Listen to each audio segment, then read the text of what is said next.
Selamat malam, selamat malam. Selamat datang di Midnight Live. Ubur-ubur ikan lele.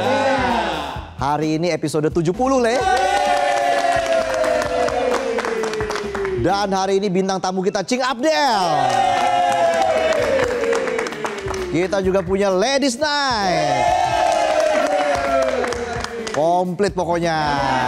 Jadi langsung aja kita mulai, inilah Midnight Live.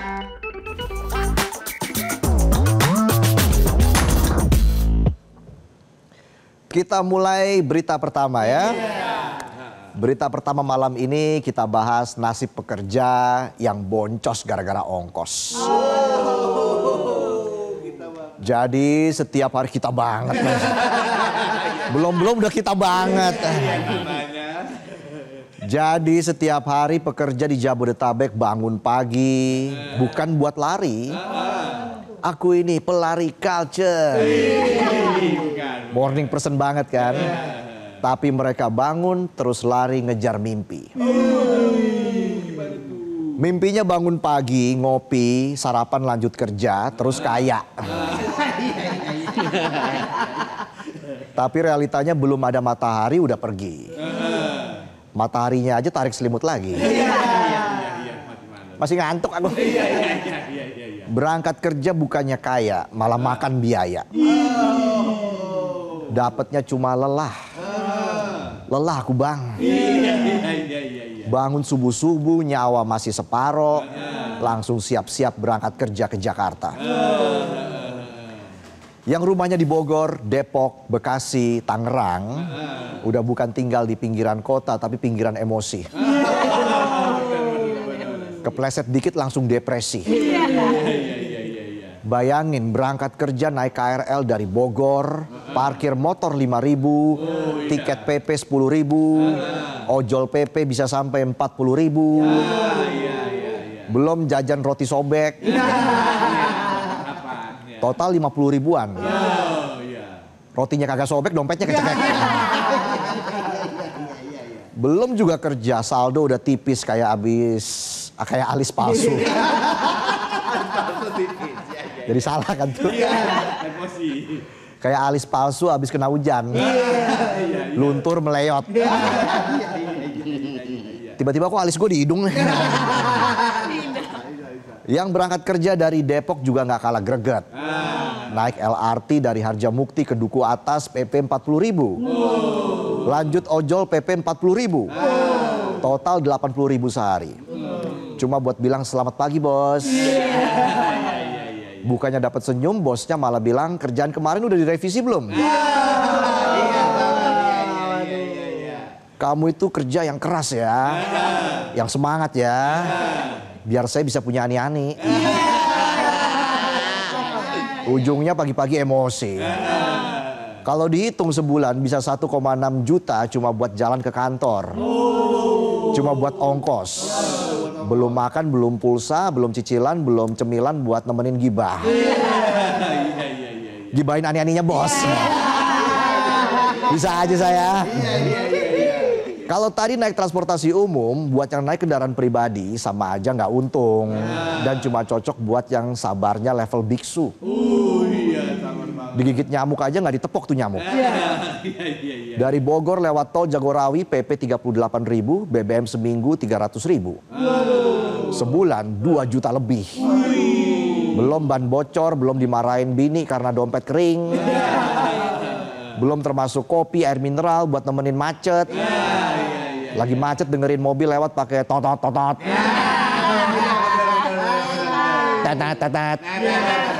Pot. Sampai serak ya. Nah buat yang naik motor juga nggak hemat-hemat amat. Bensin 100.000 seminggu, parkir 12.000 per hari. Benar. Sebulan bisa 700 ribuan.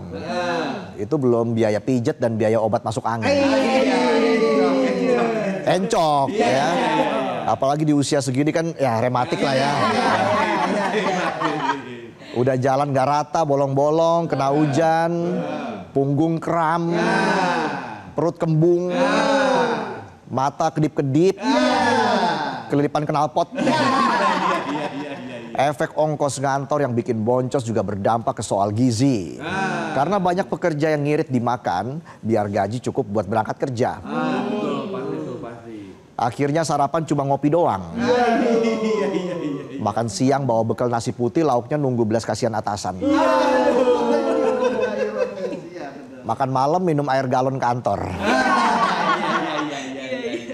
Terus isi ulang tumbler 4 liter, biar air galon di rumah juga awet. Di kosan ya. Sampai rumah tiduran sambil liatin konten mukbang. Kali aja kebawa mimpi, bangun-bangun kenyang. Nasi padangnya luar biasa nih pemirsa. Sayur nangkanya medok banget nih. Lumayan bohongin perut. Kata cacing di perut, masa sih hal-hal kecil gini harus bohong? Dan ini semua bukan cuma keluhan pekerja. Data Kemenhub dan BPS juga ngomong Depok, Bekasi, Bogor, dan Jakarta masuk 10 besar kota dengan ongkos transportasi termahal. Depok sampai 16,32% dari biaya hidup harian. Bekasi 14,02%. Bogor 12,54%. Dan Jakarta 11,82%. Padahal standar Bank Dunia cuma 10%. Tapi standar Indonesia nggak pakai patokan. Terserah dompet lo kuatnya sampai mana. Lo bilang tuh ke dompet. Kalau nggak kuat angkat tangan ya. Bisa aja dompet. Kata Dirjen Integrasi Transportasi dan Multimoda Rizal Wasal, masalahnya di first mile atau biaya perjalanan awal dan last mile atau biaya perjalanan akhir. Naik KRL sih murah, 3.500 sampai 6.000-an. Tapi menuju ke stasiunnya itu yang bikin dompet kempes sebelum berkembang. Ojol 25.000, parkir 10.000. Tiket KRL cuma jadi pemanis doang. Katanya bakal dicari solusi. Tapi rakyat butuh solusi nyata, bukan solusi yang bentuknya forum diskusi atau kalimat ini sedang dikaji. Diskusi. Studi banding. Sementara itu stasiun-stasiun makin ramai, makin gak nyaman. Contoh aja stasiun Duku Atas, Sudirman, Tanah Abang, tiap pagi udah kayak konser gratis. Tapi isinya orang bawa tas, pakai jas, pakai kolor, nyampur rebutan tiang dan tempat duduk. Yang belum mandi ketemu sama yang bawa bekal telur rebus. Aromanya sedap betul. Campur aduk kayak bumbu rendang setengah mateng. Merespon fenomena ini pemerintah DKI udah kasih subsidi triliunan buat MRT, LRT, Transjakarta. Tapi kok ya masih mahal? Naik kendaraan umum tetap berasa kayak ikut lomba. Siapa paling sabar dan gak pingsan di tengah jalan. Rakyat tuh gak minta banyak. Gak minta kursi pijet di kereta. Gak minta digandeng pas menuju peron. Penonton aja jarang digandeng, minder sama tergandeng. Kebanyakan nongkrong di bedeng.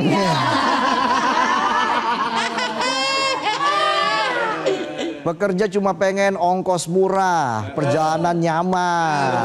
Gak harus berdiri 2 jam sambil mikirin duit cukup nggak ya buat makan malam. Karena ini bukan lagi soal pilihan naik motor atau KRL. Bukan soal mending naik mobil atau naik LRT. Ini soal bertahan hidup, survive. Soal gimana caranya sampai kantor tanpa harus tekor, tanpa harus pinjol buat bayar ojol. Belum lagi ada bos yang ulang tahun. Mau nggak mau kita kan ikutan patungan kado ya. Ya nggak disuruh sih. Cuma bismillah jadi manajer. Ngarep banget. Dan lucunya pemerintah suka bilang, naik kendaraan umum yuk lebih hemat. Hemat sih cuma 3.000. Kalau cuma bayar Trans Jabodetabek doang. Tapi kalau rumah di Tenjo ke Baranang Siang naik ojol, itu aja udah lebih dari gocap. Cuma demi naik Trans Jabodetabek. Ya sama aja boncos kan? Setiap hari para pekerja berangkat dengan tenaga sisaan. Baju kadang disetrika, kadang lecek. Bekal seringnya cuma niat dan pasrah. Tapi tetap berangkat karena gaji, nggak peduli lo telat. Para pekerja nggak bisa resign, nggak bisa ngeluh keras-keras, nggak bisa liburan. Otaknya penuh beban, tiap bulan harus ada pemasukan. Yang mereka bisa cuma senyum sambil nahan lapar. Gimana tuh ya? Lalu posting story bareng teman senasib. Pakai caption, tetap semangat kerja. Kami perintis bukan pewaris. Padahal habis itu nongkrong di warkop, ada yang ngedumel, ada yang nangis, ada yang judol, ada yang tiba-tiba kepikiran buka usaha es batu. Ya usaha es batu, laku nggak laku tetap cair. Jadi kalau lo lihat pekerja melamun di stasiun, itu bukan kurang tidur, tapi emang nggak tidur. Mikirin ongkos. Berangkat nggak ya kalau hari ini nggak ngantor, bisa sih hemat 80.000. Tapi nggak bisa kasih kado buat bos yang ulang tahun. Gagal gue jadi manajer. Ingat, nasib para pekerja harus dijaga. Kebanyakan pekerja cari kerja sendiri, usaha sendiri, nggak disiapin sama bapaknya. Penonton ketawa, saya waspada. Jangan sampai urusan transportasi juga disuruh cari solusi sendiri. Para pekerja ini rela rangkap jabatan, walaupun rangkap gajian masih jadi angan-angan. Kalau ongkos kerja lebih mahal dari harapan, mau sampai kapan kaum pekerja disuruh kuat sendirian? Kita ke berita yang kedua ya. Masih semangat kan penonton? Jangan lupa ntar pulang nongkrong di bedeng lagi. Dari biaya transportasi tinggi kita bahas soal utang pinjol dan paylater yang angkanya sangat bombastis. Pinjaman online alias pinjol dan paylater ibarat mantan toksik. Manis di awal, di tengah mulai nyekek. Dan udah jelas nyakitin tapi masih aja dicari dan dikejar. Lebih toksiknya lagi hubungan yang jelas-jelas bikin batin dan dompet tersiksa malah dianggap kebutuhan. Jadi menurut OJK hingga akhir Juni 2025 utang pinjol masyarakat Indonesia tembus 83,52 triliun rupiah. Fantastis ya. Naik lebih dari 25% dibanding tahun sebelumnya. Ini artinya utang digital kita bukan cuma masalah pribadi tapi bisa jadi potensi krisis nasional. Dan ini baru dari pinjol legal yang terdaftar di OJK. Belum termasuk pinjol ilegal yang keberadaannya kayak lintah, diam-diam nempel, ngisep pelan-pelan, saldonya kesedot, orangnya lemes, stres. Nggak cukup sampai situ, ada juga paylater yang munculnya kayak orang friendly, ramah, murah senyum, dikit-dikit nyolek, physical touch banget orangnya. Padahal ganggu so akrab ya. Kayak temen satu circle yang suka minjem duit tapi lupa balikin. Kelihatannya suportif tapi dalamnya manipulatif. Sampai Juni 2025 OJK mencatat total utang paylater di Indonesia tembus 31,55 triliun. Naik hampir 30% dari tahun sebelumnya. Dan bukan cuma angka utang yang membesar, tapi juga rasio kredit macet alias gross NPF yang ikut naik jadi 3,25%. Artinya makin banyak orang yang nyicil gaya hidup, tapi lupa cicil tanggung jawab. Pertanyaannya, kok bisa orang-orang banyak yang doyan ngutang? Ya, karena selain kebutuhan ekonomi, easy money juga jadi salah satu pemicunya. Easy money is sexy. Kalau ani-ani easy going. Siapa yang bisa nolak uang yang bisa cair dalam hitungan menit? Tanpa perlu jaminan, tanpa perlu tatap muka, tinggal klik dan tunggu notifikasi. Padahal jangan salah, di balik janji manis pinjol dan paylater itu ada kontrak utang yang bikin dompet kejang-kejang. Promonya bunga ringan, faktanya bunganya sekebon. Dan banyak yang awalnya cuma butuh sedikit, malah ketagihan, akhirnya gali lobang tutup lobang. Sampai gak sadar lobangnya udah di jurang. Dalam banget ya. Ironisnya uang pinjaman ini nggak jarang malah dipakai buat hal-hal yang nggak produktif. Hal-hal yang dibeli karena pengen bukan karena butuh. Buat top up game. Nonton konser sebulan bisa sampai 3 kali. FOMO. Jajanin gebetan di restoran fancy.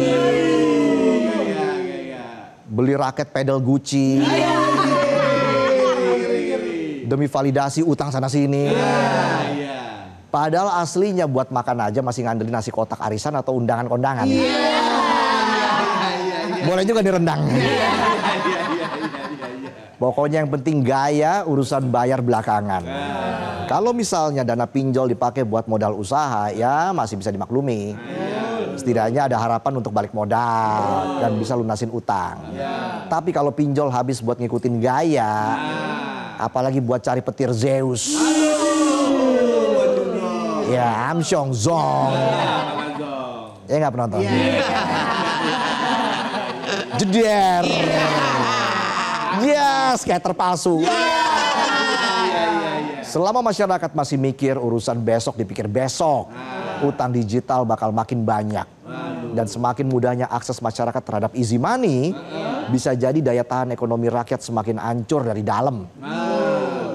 Edukasi keuangan bagi masyarakat itu perlu, tapi jangan lupa kalau masalah pembenahan sistem juga penting. Jangan sampai rakyat terbiasa hidup dalam ilusi kesultanan. Semua bisa dibeli asal nyicil. Dan yang perlu diwaspadai bukan cuma inflasi, ketidakpastian ekonomi global atau perang dagang antar negara, tapi juga perang nafsu diri sendiri. Ingat ketika gaya hidup mengalahkan penghasilan dan pinjaman dari jalan, maka yang tumbuh bukan kesejahteraan, tapi tumpukan utang. Ya, itulah sajian pembuka kami di Midnight Live. Kami masih punya informasi menarik lainnya, jadi tetaplah di Midnight Live.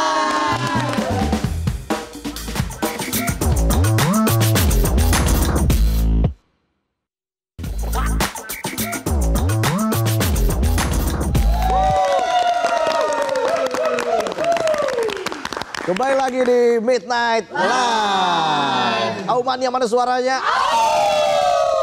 Gitu dong, semangat penonton.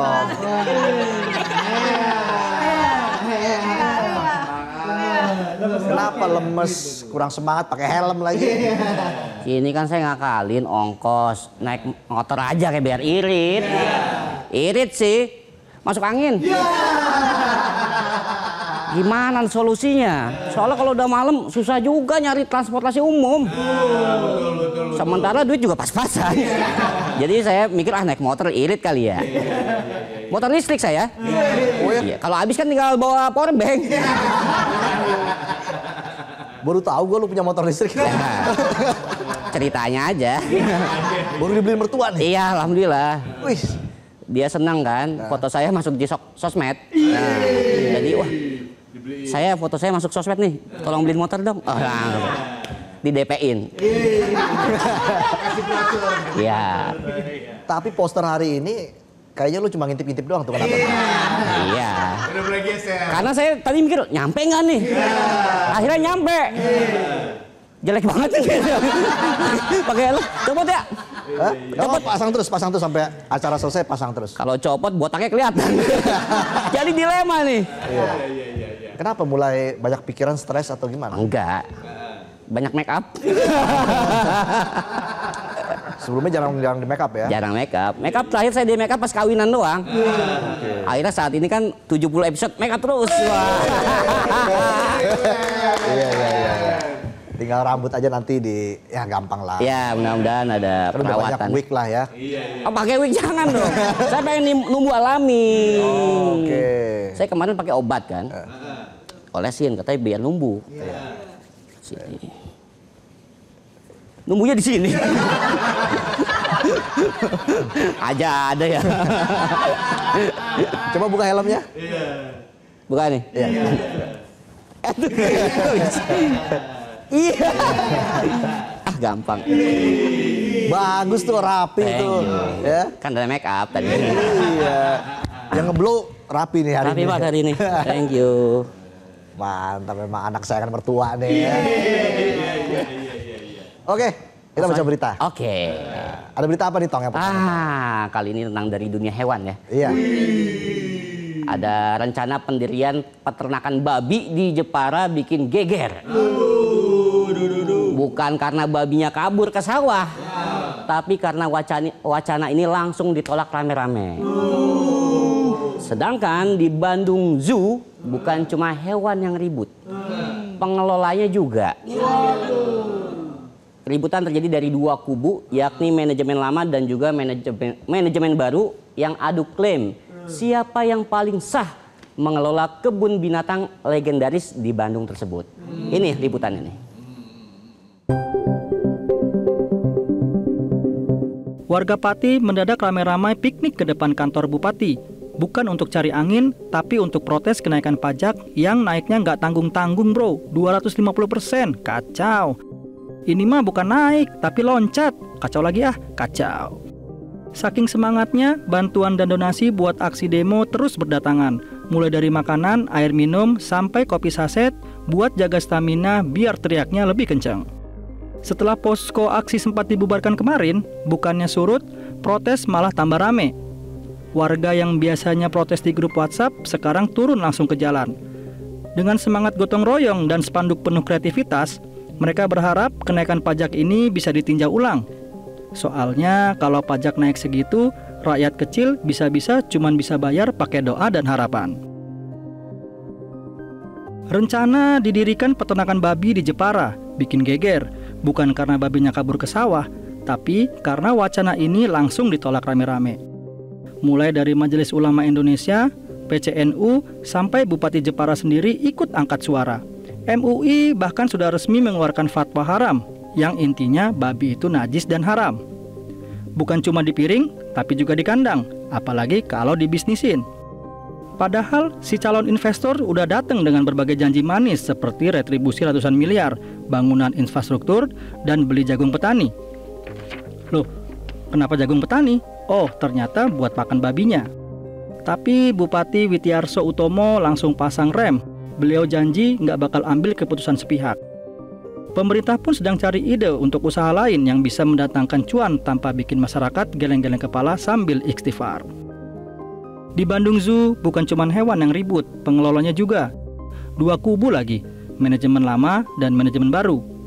Mereka adu klaim siapa yang paling sah mengelola kebun binatang legendaris ini.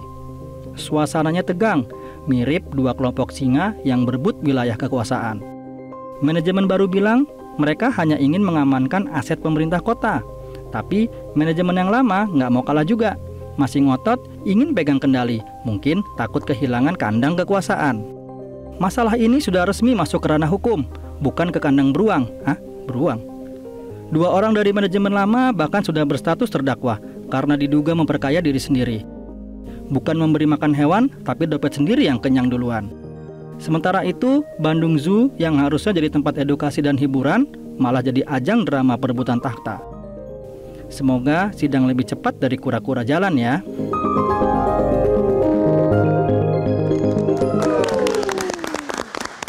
Dan hari ini kita juga punya Ladies Night. Bersama Jessica nanti ada di sini. Baca berita juga. Gimana? Keren kan hari ini? Hari ini keren. Semangat kan? Ambil juga lagi. Kita ketawa ketiwi lah malam ini. Iya. Minggu ini bintang tamu keren semua. Besok, tunggu dulu. Sabar aja, rahasia. Rahasia ya. Masih diintip nih. Iya. Oh itu artinya. Iya. Besok posternya posisi lu di mana tuh? Gantungin ini. Sekali-sekali gue ada yang ngintip deh. Jangan dong. Yang kalau utama di depan dong. Kan lo host utama. Gak apa-apa ngintip doang. Pakai lagi helmnya. Oke, balik lagi ke Bekasi. Oke, saat lagi kita kembali di Midnight Live. Usai jeda tetaplah di Midnight Live.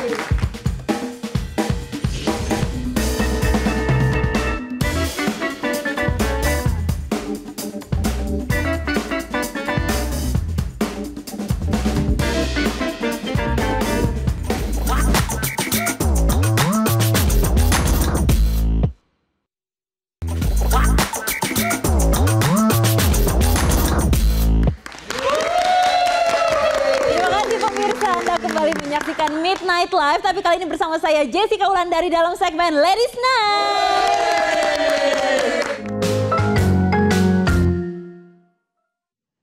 Nah pemirsa, di Ladies Night malam ini saya akan mengajak Anda untuk melihat bagaimana situasi di salah satu kafe yang udah nggak lagi memutar lagu. Kenapa? Karena adanya tuntutan pembayaran royalti. Jadi langsung aja ya kita tanyakan dengan Devi Syafira yang berada di lokasi. Hai Devi. Devi lagi di mana ini? Halo Jessica dan Aumania. Boleh diceritain dong ke kita suasana di kafe saat ini tuh gimana sih? Cuman terdengar suara sendok garpu atau lagu juga masih terdengar? Oke, nah Jessica dan juga Aumania, jadi malam ini saya sedang berada di suatu kafe yang ada di wilayah Bintaro, Tangerang Selatan. Nah kali ini beda ya Jessica, biasanya kalau misalnya kita ke kafe, kita nongkrong, kita santai-santai itu sambil menikmati suara musik gitu ya, sambil menikmati suasananya, sambil dengerin lagu. Nah kali ini beda, karena kenapa? Sepi banget dan cuma terdengar suara-suara alam yang ada di sini. Tuh, denger kan? Itu suara natural yang ada di kafe ini ya. Nah, kenapa sih nggak ada musik-musik atau lagu? Karena memang ada aturan. Jadi kalau misalnya pemilik kafe nih memutar lagu atau musik ini harus bayar royalti ke pencipta lagu dan juga hak ciptanya. Bayarnya kemana? Ke Lembaga Nasional Kolektif ya. Nah terus gimana sih respon dari pemilik kafe? Ini berpengaruh nggak sih sama pengunjung-pengunjung yang ada di sini? Terus pekerja-pekerjaan jadi lesu nggak ya? Kira-kira kalau nggak ada lagu atau musik gitu. Nah di sini sudah bersama saya Mas Kristo selaku pemilik kafe yang ada di Bintaro, Tangerang Selatan ini. Halo, selamat malam Mas. Halo Mbak, selamat malam. Oke, gimana nih kabarnya? Baik Mbak. Baik ya. Udah denger kan Mas soal royalti lagu gitu ya. Nah kalau di kafe ini udah nerapin belum sih? Kayaknya ini udah nggak ada lagu-lagu ya atau musik-musik? Kita sebenarnya udah dapat surat edaran ya. Jadi sebenarnya dari kita sudah coba, kadang kita matiin lagu, kadang kita pakai lagu. Walaupun memang kita sudah dapat surat edaran, tapi statusnya masih sosialisasi. Jadi sejauh ini sih respon customer malah yang bahkan jadi pertimbangan besar buat kita ya. Karena ketika kita nggak ada lagu, customer bahkan nanya ke kita, kenapa nggak ada lagunya? Atau mungkin ada juga customer yang makan bawa speaker sendiri bahkan gitu. Jadi kita pun dari sisi pelaku usaha ya, kita lebih ke mungkin kalau bisa dikaji ulang, karena kita pun lebih ke arah kontra kali ya untuk saat ini. Tapi mungkin ke depan ya kita lihat lagi kesempatannya. Kalau misalnya nanti pun mungkin ada opsi dari pemerintah mungkin menyediakan satu platform khusus untuk kita pelaku usaha. Jadi kita bisa berbayar di sana mungkin daripada langsung disamperin ke kafe-kafe ya gitu. Jadi rasanya lebih fair sih gitu. Tapi kalau memang aturannya nih ternyata udah diterapin, terus juga emang harus mengikuti kan ya dari pemilik kafe ini, gimana nih Mas? Ya mau nggak mau kita harus ngikutin aturan kan Mbak gitu. Artinya sejauh ini sih kalau memang itu harus ya kita juga harus. Tapi jadi satu variabel besar lagi buat kita karena bakal ngaruh ke pengunjung kita kan. Nah Mas, terus kalau dari respon pengunjung nih gimana? Kayak misalnya customer nih kayak mengeluhkan aduh sepi banget, atau malah ada yang bikin lagu sendiri atau muterin lagu sendiri gitu? Sama seperti yang tadi Mbak, jadi customer kita itu bahkan ada yang bawa speaker sendiri. Jadi mungkin nanti kalau memang sudah final ya keputusannya, kayaknya kita bakal bikin jingle sendiri sih gitu. Iya, ketimbang kita harus bayar per kursi lagi kan. Jadi mungkin kita bakal bikin lagu sendiri, jingle sendiri yang tidak perlu bayar ke pemilik lagunya kali ya gitu. Oke, jadi mau bikin jingle sendiri di kafe ini ya, jadi biar gak bayar royalti, biar aman juga. Nah terus tadi kan saya juga lihat nih ya, ke pekerja-pekerja atau karyawan yang ada di sini, kayaknya lesu ya Mas ya, kayak nggak ada lagu gitu. Iya betul banget Mbak, karena biasanya nih tim kita tuh ada yang dailynya, kadang mereka lagi beres-beres, rapi-rapi, itu bahkan biasanya pakai musik yang agak kenceng, musik metal bahkan. Ketika tiba-tiba nggak ada musik, ya berasa ada yang kurang aja sih gitu Pak. Jadi semangat pun pasti berkurang sih dari tim sih, itu kelihatan jelas sih dari kita. Gitu. Oke. Tapi kalau misalnya ini kan udah ada peraturan begitu ya. Nah ini kalau di kafe ini sendiri nantinya kayak misal belum ada jingle kan, tadi rencananya mau bikin jingle nih pemirsa. Nah tapi kalau belum ada jingle ini kira-kira tetap nggak nyalain atau muterin lagu atau ada instrumen atau apa? Sejauh ini sih kita masih trial kali Mbak ya. Jadi mungkin hari ini kita nggak pakai lagu, besok pakai lagu, mungkin di weekend kita pakai live musik kali ya. Mungkin peraturannya berbeda gitu ya. Gitu ya. Makanya kita lagi trial juga sih, karena masih sosialisasi juga kan. Jadi belum ada punishment yang melanggar kali ya gitu. Tapi berpengaruh sama penjualan nggak sih Mas? Dengar nggak ada lagu ini? Sejauh ini sih cukup signifikan ya gitu, karena customer sejauh kita masih ada kontrol. Kalau kita bikinin lagu, kontrolnya itu di kita. Kita mau lagu apa, gedenya seberapa masih di kita. Tapi kalau misalnya customer buka lagu sendiri, kadang mereka pasang sendiri, jadinya chaos nggak sih gitu. Karena lagunya beda-beda kan. Gitu. Jadi kalau kita larang, ya customernya pun pasti milih tempat lain kan. Gitu. Tapi kalau kita bolehin, nggak nyaman juga jadinya gitu. Jadi menurut saya sih cukup signifikan ya pengaruhnya, ada atau tidak ada musiknya. Gitu. Nah itu tadi Jessica, jadi emang berpengaruh ya untuk peraturan untuk membayar royalti ini ke pencipta lagu atau hak cipta. Kalau dari customer emang kayak merasa sepi gitu, terus mereka juga kayak punya inisiatif untuk nyetel lagu sendiri. Terus juga kalau dari karyawannya yang kerja, ini katanya masnya lesu karena biasanya dengerin lagu yang metal, yang semangat, ini kayak udah lesu ya Mas ya. Nah gitu Jessica. Iya, kalau Devi sendiri ngerasa lesu apa enggak? Nggak ada suara ataupun lagu yang diputar di kafe? Jujur sepi banget ya, ini kayak lebih cocoknya kerenungan gitu ya. Merenungi diri gitu biasanya sambil ngopi atau sambil nyemil gitu. Karena emang sepi banget, apalagi kan malam-malam ya. Jadi suara jangkrik, suara alam itu malah terdengar. Nah biasanya inisiatifnya nih, apa Jessica? Jadi inisiatifnya dengerin lagu sendiri pakai headset atau pakai ya alat-alat musik ya gitu ya di sini gitu Jessica. Jadi emang nggak ada musik sama sekali, emang udah mengikuti peraturan ya beberapa hari ini dari pemilik kafe juga tadi bilang seperti itu. Nah kalau Jessica kira-kira kalau ke kafe gitu ya, gimana nih caranya biar dengerin musik atau pakai headset atau emang mendengarkan suara alam aja gitu? Kayak mendengarkan suara alam aja ya, back to nature aja lah kalau begitu ya. Soalnya daripada kita harus ikut-ikutan ribet dan pusing, mendingan back to nature aja kepada alam. Terima kasih Devi. Nah itu dia tadi bagaimana salah satu kafe yang sudah tidak berani memutar lagu. Soalnya masih bingung karena nanti terkait dengan pembayaran royalti. Gimana nih Reza ngelihat kayak gini? Udah ke kafe belum akhir-akhir ini? Saya belum ke kafe akhir-akhir ini karena... Kenapa kok belum? Midnight Live Senin sampai Jumat. Oh. Iya. Jadi saya ya merenungnya di rumah aja. Merenung kapan saya bisa siaran sama Jessica. Akhirnya kesampean kan. Halo? Ada yang mau kenalan nggak? Bener nggak tahu. Ada yang mau kenalan. Bisa aja gimmick saya ya. Mana kabelnya ya? Nggak ada ya? Nggak ada. Nggak ada ya? Iya, ya udah kita baca berita aja deh Jess. Oke, Ya. ini masih soal royalti ya, Betul. Reza dan pemirsa. Jadi Menteri Ekonomi Kreatif nih, Teguh Rifki akhirnya buka suara soal keresahan para pengusaha kafe yang takut nih memutar musik karena urusan royalti. Iya, ia menegaskan jika lagu diputar di ruang usaha maka bayar royalti adalah bentuk dukungan nyata kepada para pencipta lagu. Ya Jessica, tadi seperti kata Devi dan manajer restoran tadi ya. Ya bawa speaker sendirilah. Pakai headset pula customernya. Iya, ke kafe modal. Iya. Kok jadi modal sih, nambah duit lagi dong, pengeluaran lagi ya? Udah gajinya tadi katanya nggak naik, suruh nambah lagi pengeluaran. Gak apa-apa. Nggak apa-apa. Buat kamu gak apa-apa. Oh iya. Ya, oke.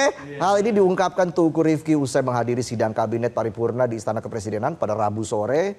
Menteri Ekraf menekankan pentingnya akuntabilitas kolektif agar uang yang dibayarkan pengusaha kafe benar-benar sampai ke tangan musisi dan pencipta lagu yang berkarya. Pencipta lagu dan pengarang lagu harus menerima royaltinya.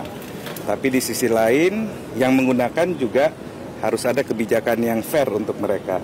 Tetapi yang banyak mungkin masih ditata ulang adalah tentang kolektifnya LMK dan LMKN-nya. Nah, untuk itu saat ini kan ada inisiatif DPR yang rencananya akan juga merevisi Undang-Undang Hak Cipta itu, kira-kira itu.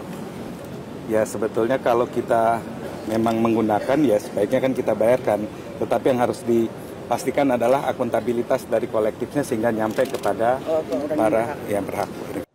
Iya itu tadi ya, jadi memang perlunya peran pemerintah kan tentunya.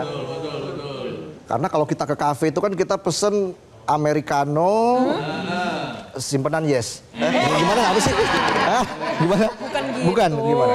Americano 1, bukan simpenan yes apa sih? Iya beda ya. Beda dong kalau yang itu. Bisa aja. Jadi bingung-bingung gini. Salting saya benar. Oh gitu ya? Karena ini pertama kali Halo, ya? mau kenalan lagi. Boleh deh kali ini. Ya. Sama siapa ya? Buat ngisi durasi lah ya. Oke, berapa menit lagi kita ya produser? Kita teaser aja. Oke, kita teaser aja. Kami akan kembali lagi saat lagi, tetaplah di Midnight Live.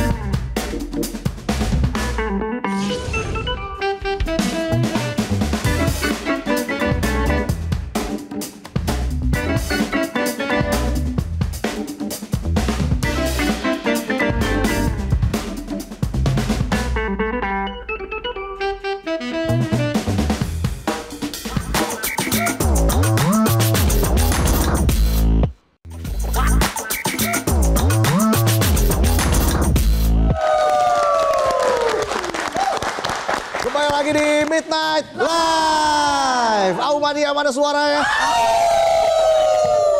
Nah di segmen ini kita kedatangan seorang, waduh ini sudah saya nggak bisa sebutin lagi, Cing Abdel. Apa kabar? Baik. Apa kabar? Selamat datang. Iya, apa kabar? Baik, alhamdulillah. Udah ketemu padahal ya. Sehat Cing. Duduk di mana? Ini sini. Bawa di situ, Cing. Gue yang di bawah maksudnya. Silakan Cing, kita berikan tepuk tangan sekali lagi untuk Cing Abdel. Waduh, Cing Abdel ini panutan saya di dunia stand up comedy. Dulu saya masuk Metro TV 2011 udah nontonin Cing Abdel stand up di sini. Maksudnya gue udah tua gitu. Enggak dong. Masih muda, masih fit dan selalu menebar senyum ya. Wow, iya. Gimana Cing? Boleh kan ya pujian-pujian saya gitu? Betul ya. Udah pas lah kayaknya. Bakal diangkat jadi manajer kayaknya. Iya. Bismillah manajer. Jessica juga banyak pertanyaan buat Cing Abdel. Atau langsung mau jawab aja? Nggak usah ditanya nih. Iya. Enggak cuma mau nanya, Cing. Ini semakin rajin berolahraga ya? Betul, karena usia saya sekarang kan 5 sama. Wah. 55. Ya 55 maksudnya. Cing, kalau 5 sama adu penalti nggak? Ini siapa sih? Gue bilang gue nggak usah masuk. Ini Otong Cing. Oh, Otong. Co-host utama. Iya. Co-host. Tapi saya lihat di posternya dia kok ngumpet di belakang. Kenapa tuh Tom? Emang liatnya nggak masuk. Aman. Lanjut Cing, 5 sama. Jadi olahraga terus nih. Olahraga terus. Ini sebuah hal yang disesali karena nggak olahraga dari muda, baru berasa sekarang. Jadi yang pada masih muda udah olahraga supaya tuanya tuh bisa tetap fit. Oh gitu. Fit dan proper test. Itu buat ngelamar kerja Cing. Iya. Apalagi kan lapangan pedal juga banyak. Pedal juga Cing. Saya enggak, saya temon. Padahal Temennya kemana sekarang teman? temonnya sekarang lagi, dia di mana ya? Dia lagi sibuk sih. Oke. Sibuk nyari job. Masuk terus. Padahal yang seger mamanya Abdel ya. Apa? Ya. Tapi sering kontekan ya. Sama temon? Iya. Masih sering. Kalau acara-acara off air, biasanya masih bareng temon. Oke. Gitu. Masih lah dia teman baik kok. Iya. Nah tadi bicara soal 5 sama. Iya. Cing Abdel sudah menggelar tour ya. 5 sama itu ke berapa kota? Ke tahun ini? Jakarta, Surabaya, Bandung, Jogja, Istanbul. Wih, sampai luar negeri. Dan masih terus berlangsung ya Cing ya tahun Masih, ini ya? insya Allah November akan ke Belanda dan Jerman. Wah, go internasional ya Cing. Iya. Capek dong Cing, makanya harus fit ya, harus olahraga fit. ya. Karena ngomong selama 1,5 jam itu kayaknya memang perlu stamina deh. Ngomong 1,5 jam nggak berhenti itu perlu stamina. Biar nggak boncos dan habis diongkos. Masuk ya. Tadi nonton dari segmen 1 tuh. Iya, nunggu di sini. Ini lama banget. Mana dia lucu banget lagi. Iya, Cing, khususnya soal nafas ya. Iya. Cara ngatur nafas itu penting ketika Cing Abdel mulai rajin olahraga. Iya. Artinya pernafasan itu benar-benar terasa nih ya di usia sekarang nih ya. Benar, ya. Jadi harus bikin suasana atau kondisi tubuh itu tetap bugar. Tapi ngatur makan juga, Cing. Ngatur. Saya tuh sekarang intermittent fasting. Oh, sama kayak Reza dong. Iya. Berapa jam? Saya window-nya tuh 8 jam. Oh, kalau saya pakai iOS nggak pasti. Beda software.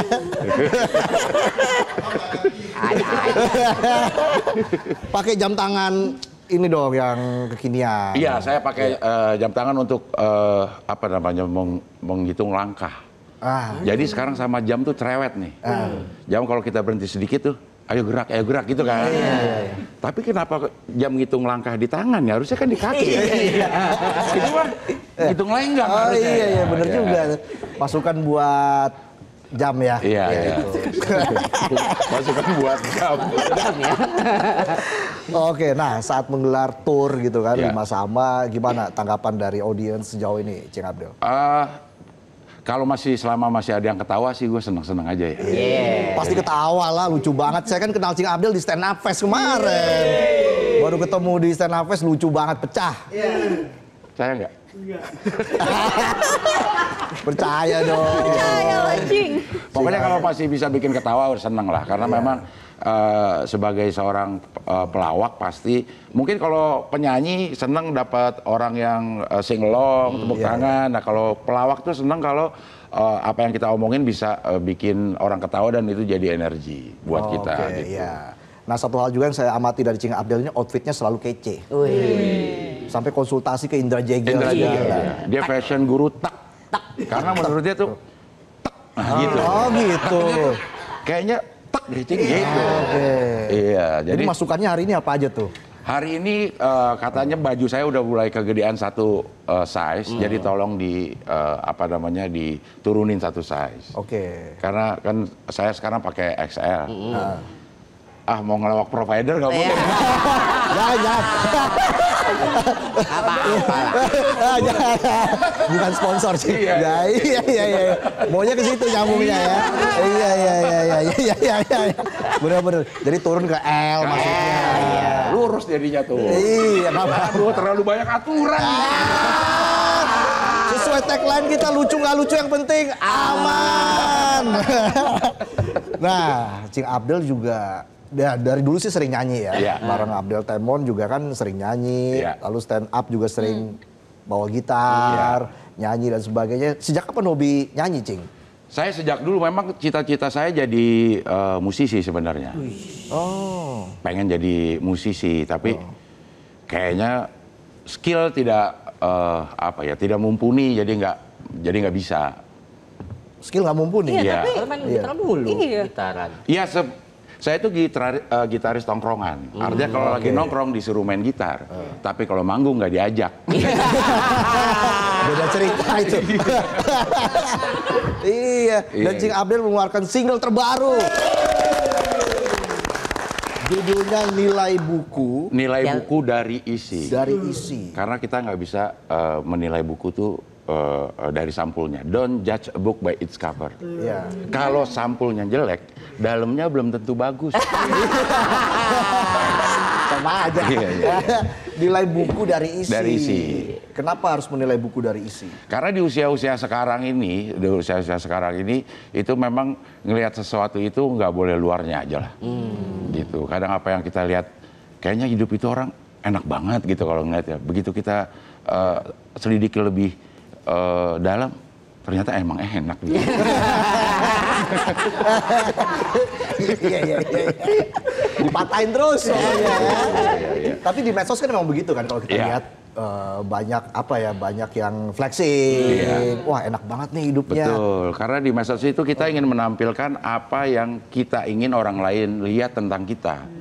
Gitu. Jadi kadang-kadang suka berpura-pura lah gitu. Oh, gitu. Iya, jadi nggak usah ngiri sama postingan-postingan orang gitu. Belum tentu juga. Itu kan cuma tercapture 1 detik.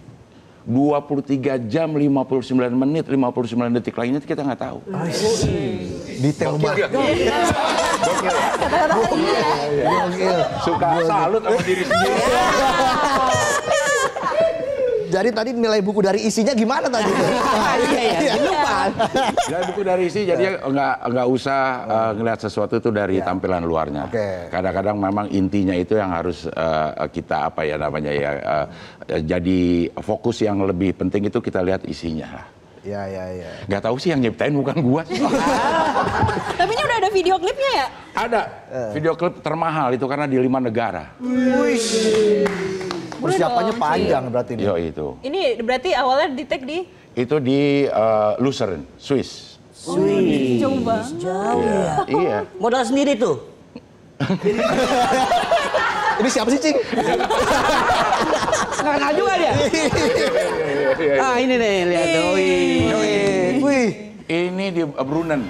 Wih, Di mana tuh? Brunnen tuh di Swiss. Oke. Ini di Bordeaux. Prancis. Paris. Bekasinya Paris lah. Iya. Wih, jalan sendirian nih, Cing. Gokil emang ini. yang kamerain istri. Oke. Udah ya, dia malu. Udah nih cukup kayaknya gitu. Pakai kamera handphone berarti, Cing? Pakai handphone. Tapi jadi aja ya? Jadi asal mau gerak kita mah pasti ada jalannya. Oke. Iya. Nah, kalau musik lo nih, Ya. diputar di kafe gimana tuh? Boleh aja. Kalau ini boleh. Bahkan saya punya satu strategi nih untuk menyiasati aturan ini kan katanya 120.000 per kursi di kafe itu bayar per tahun. Nah, bagaimana kalau kafe nggak usah nyediain kursi? jadi pengunjungnya yang bawa kursi. Kalau tadi kan bawa speaker sendiri kan. Iya. Tetap aja kursinya. Kalau ada kursinya tetap. Jadi pengunjung bawa kursi sendiri. Nah itu punya pengunjung yang bayar. Kafenya aman. Bener juga. Cemerlang cukup ide tuh. Iya, ide cemerlang. Betulin. Iya, tapi kalau melihat dunia komedi saat ini seperti apa, Cing? Senang karena anak-anak muda sekarang bahkan ada yang udah cita-cita itu jadi komedian, jadi Tadi katanya pelawak. cita-cita jadi musisi. Enggak, maksudnya anak-anak muda sekarang. Anak muda sekarang. Anak muda sekarang. Udah ada kalau ditanya pengen jadi apa, pengen jadi komedian. Banyak yang jawab kayak gitu ya? Banyak yang jawab kayak gitu. Sebuah cita-cita yang udah sama kayak dokter, insinyur, pengen kayak gitu. Jadi senang lah ngeliat anak-anak stand up terutama majunya pesat lah. Majunya pesat, setuju. Karena kalau ikan pesut.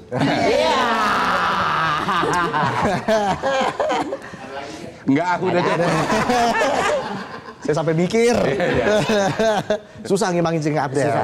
Sebagai senior di stand up komedian kan, waduh. Gimana Cing ngadepin masa 5.000 orang, penonton 5.000 orang tuh bisa tenang, bisa cool. Enggak, itu sebenarnya gue deg-degan. Deg-degan, lu kan lihat gue lupa. Tapi nggak kerasa, nggak kelihatan lo lupa. Kelihatannya? Kelihatannya ya nggak inget ya.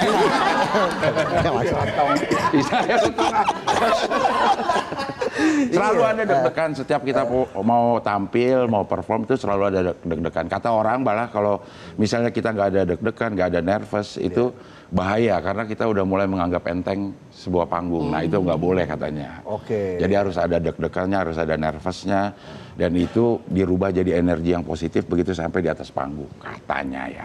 Tapi kan kalau dilihat dari penampilan Cing Abdel nih, ya kayak ngalir aja materinya kayak lu nggak nulis lah Cing. Bener tuh. Emang ditulisin orang sih. Nulis lah pasti nulis. Paling nggak ada latihan-latihannya dulu. Iya, tapi kayak ngalir aja gitu, santai. Dan juga Cing Abdel bisa melihat seperti apa sih peta dari penontonnya seperti apa, bagaimana naikin hype-nya. Itu kan benar-benar butuh jam terbang ya. Kalau jam tangan ini. Iya. Gitu aja terus sudah. Kalau jam besuk jam 11 sampai jam 12. Gitu ya. Iya. Ada lagi, Cing? Nggak ada. Iya, Cing. Itu kan butuh jam terbang, dan apa sih tips dari Cing Abdel buat para komika-komika muda yang baru akrab dengan dunia stand up comedy? Kayaknya semua hal kita perlu latihan ya, dibiasakan. Mungkin Otong deh, lo pertama kesini deg-degan nggak? Wah, sampai sekarang masih. Nah, tapi kalau karena udah dilatih terus, jadi deg-degan itu bisa kita rubah jadi energi yang positif. Nah, memang harus latihan terus lah. Apa aja itu sih, semua hal harus kita latih. Gitu. Iya. Karena awalnya dari komika itu bisa kemana-mana, sekarang kan sutradara, film. Iya. Kayaknya stand up comedy itu memang jadi pembuka pintu kesempatan di dunia entertainment kayaknya ya. Oke. Jadi host, jadi MC, jadi nganggur ada juga. Iya.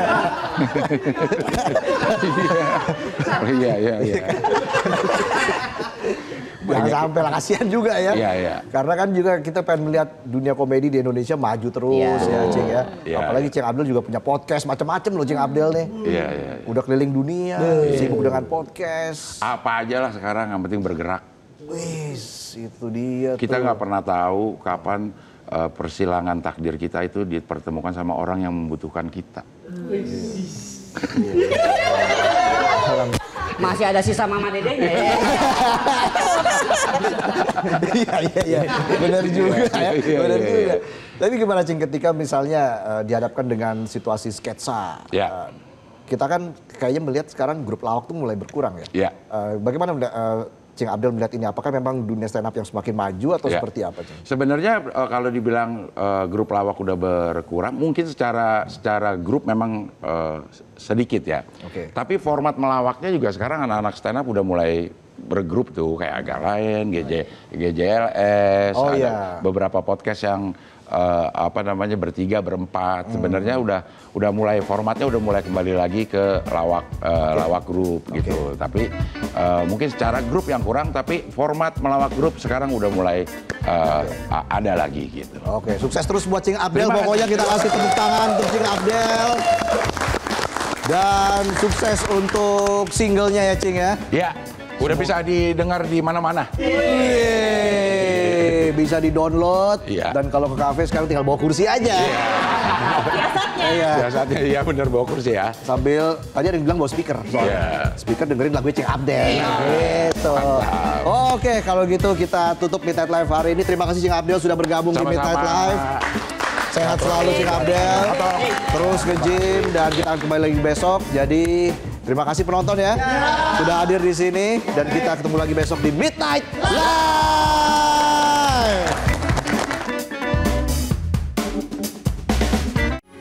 Metro TV.